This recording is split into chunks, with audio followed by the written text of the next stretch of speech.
Nelson Mandela sou verlede week 101 jaar oud gewees het.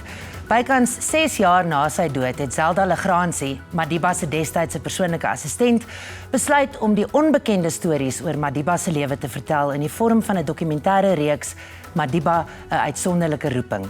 Ons gesels vanaand oor Mandela se nalatenskap met Sello Hatang, uitvoerende hoof van die Nelson Mandela-stigting, Piet Croucamp, 'n politieke ontleder verbonde aan die Noordwes Universitieit, en Lionel Adendorf, 'n sosiale kommentator.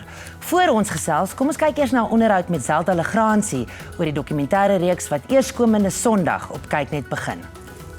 Dit het so 5 of 6 jaar gevat voordat jy aan die projek begin werk het, maar jy het uiteraard baie daaraan gedink. Die storielyn begin eintlik die dag waar ek hom ontmoet en dan reis ek terug in sy verlede. Maar ek neem mense saam sodat hulle hierdie wonderlike geskiedenis saam met my kan ontgin. En wat het jy gevind? Baie interessante storieetjies. Ons het byvoorbeeld nooit regtig geweet wie Madiba se ma is nie. Ons het haar naam geken, maar ons weet nooit watter tipe vrou sy was nie. So ons het gaan kyk na wat het haar beïnvloed, die eenvoudige lewe, die eenvoudige omstandighede wat haar op baie tye in haar lewe gedwing het om op 'n sekere manier te reageer wat vormend was tot die karakter van Nelson Mandela. En dan natuurlik 12-jarige ouderdom, toe sy pa oorlede is hy Clarkbury toe en vir die eerste keer in sy lewe skud hy hand met 'n wit man. Ook om op die sokkerveld te staan in Fort Hare, waar hy vir die eerste keer vir Oliver Tambo ontmoet het. Dit is baie vreemd, maar op sy hele reis deur sy lewe is daar insidente wat hom voorberei op wat later in sy lewe vir hom wag. Byvoorbeeld, in sy ma se huis het hy nooit op 'n bed geslaap nie. Dit het hom als voorberei vir wat in die tronk vir hom gewag het.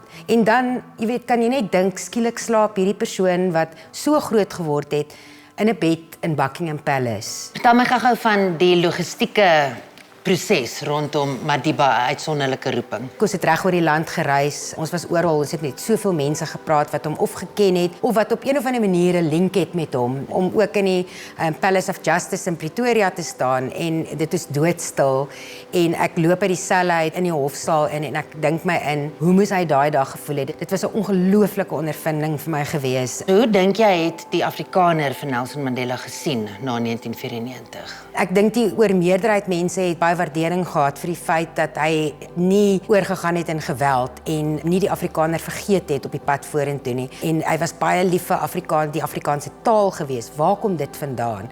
Waar kom sy liefde vir Langenhoven vandaan? En gedurende sy presidentskap het hy baie goed gedoen om die Afrikaner te wys dat jy is welkom in hierdie land, solank as jy ondersteun waarheen hierdie land op pad is, en dit is die vryheid en demokrasie waarvoor hy vir almal geveg het. Baie van ons onthou Madiba as hierdie staatshoof wat op Ellis Park gestaan het met 'n springbok trui en 'n springbok hoedjie, en dit is nie al wat Nelson Mandela was nie, maar hy was 'n vryheidsvegter. Sy karakter en sy persoonlikheid is so nuanced en dit is wat ons moet ontgin in moderne geskiedenis in Suid-Afrika, want dit is waar die antwoorde, voel ek, vir ons lê in baie van die probleme waarmee ons op die oomblik worstel. Reg oor die wêreld, Kabous, waar ons ook al gereis het oor 200 plekke, 200 lande, oorseese reise, het ek mense gesien in trane uitbars as hulle hom ontmoet vir die eerste keer. En daai bewondering het ek agtergekom is omdat hy die menswees in elke persoon wat hy ontmoet het, kon regverdig, kon erken en kon respekteer. En dit kom van sy grootwordjare af, van sy tradisie, van die invloed van die mense en die plekke in sy lewe. En dit het van hom juis so 'n ongelooflike staatsman en ongelooflike wêreldmens gemaak. Ek gaan altyd Madiba se stories aanhou vertel. Ek is ook hom dit verskuldig om sy nalatenskap met ander mense te deel. En hierdie dokumentêre reeks is net een klein deeltjie daarvan. Sello, Zelda now said that we must remember that he was very nuanced. For many people, he's an icon. But in a sense, this documentary is also going to show even a more human side of Nelson Mandela. And he also gets criticized. Why do you think this documentary is relevant currently in the time that we're facing now in South Africa? Well, thank you very much, Kabous. And I think the importance of what Zelda said there is that it's easy to want quick answers, simple answer. Madiba was this or that. He can't be this and that. And I think what documentaries like this tend to do is to open a window into the other Madiba that you might not have known. And at the moment, with the complex history that we've gone through, it's easy to call Madiba names without actually wanting to understand the context of the time, what he had to deal with at that time, choices he had to make. And where, in fact, it's easy to then say it's him alone, when things went wrong, because we crowned him with sainthood. When that image of sainthood didn't fit, who do we blame? We don't blame ourselves for putting the sainthood that he rejected, saying, I'm no saint at all. We then blame him to say, no, he was a sellout, he was a this. And it's that we have to contend with as a people. Lionel, Sello praat van saint en sell-out. Dis nou die name wat hy genoem word. Nee, wil jy dit vir ons so 'n bietjie uitbrei daarop? Jy kan ander name ook noem. Gewis, ek dink wat ons van Madiba moet verstaan, is dat Madiba is vir baie mense baie dinge. En ek meen in Suid-Afrika moet ons erken dat vir Afrikaans sprekendes en vir Afrikaners is hy dalk hierdie saint.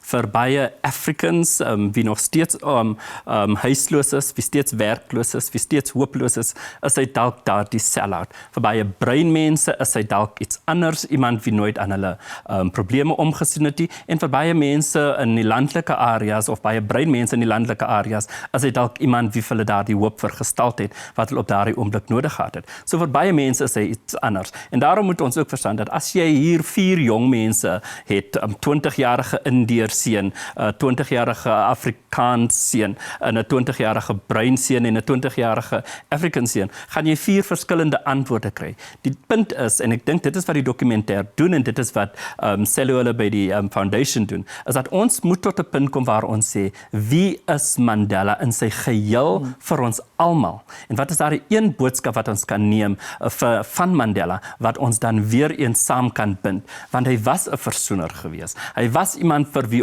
vir ons hoop gegee het, vir ons 'n beter môre laat sien het.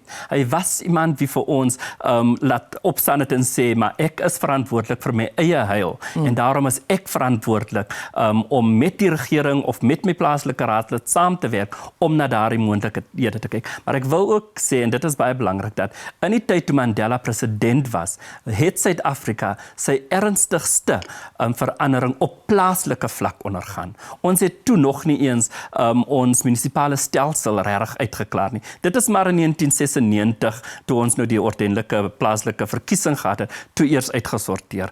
Die regering het nog nie eens reg van die vloer afgekom nie. Ons het die RTP gehad, ons het Masakane gehad en al daardie goed. En skielik het Madiba gesê, hy is net daar vir 1 termyn. En daarom sê mense, maar dit was te min, of baie sê meer, maar dit was dalk genoeg. En daarom sê ek weer, dat vir baie mense was hy baie dinge. Selfs vir ANC-lede was hy iets anders. Vir nie ANC-lede was hy totaal iets anders. Maar dit is belangrik dat ons nou 101 jaar na sy die gedenking van sy geboorte kom sê, maar wat beteken die nuwe Madiba vir ons, sodat ons nou deur president Ramaphosa vorentoe kan gaan en sê, maar dalk is dit wat hy eintlik vir ons beteken. Die nuwe Madiba, dis interessant. Ons gaan net gou 'n draai in die winkels maak, bly ingeskakel.